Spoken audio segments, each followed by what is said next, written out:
జనసేన అధినేత పవన్ కళ్యాణ్ రాజకీయ పార్టీ స్థాపించి సక్సెస్ కావడానికి ఆయన కుటుంబ సభ్యులు అభిమానులు ఎంతో శ్రమించారు. వీరిలో జబర్దస్త్ నటుడు హైపర్ ఆది ఒకరు.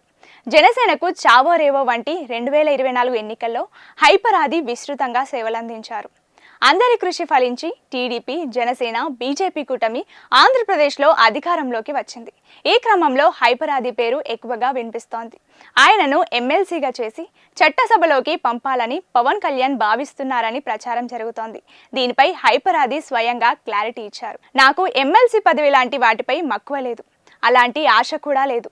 పవన్ ఎంత ఇష్టం అంటే ఆయన సంతోషంగా ఉన్నప్పుడు దూరం నుంచి, బాధలో ఉన్నప్పుడు దగ్గర నుంచి చూడడం ఇష్టమని ఆయన తెలిపారు. అంతకు మించి తాను ఏమీ ఆశించడం లేదని హైపర్ ఆది స్పష్టం చేశారు. ప్రస్తుతం ఆయన వ్యాఖ్యలు సోషల్ మీడియాలో వైరల్ అవుతున్నాయి. అయితే పవన్ కళ్యాణ్ మాత్రం ఖచ్చితంగా హైపర్ ఆదిని మంచి కీలకమైన పోస్టులో నియమించబోతున్నట్లు సమాచారం.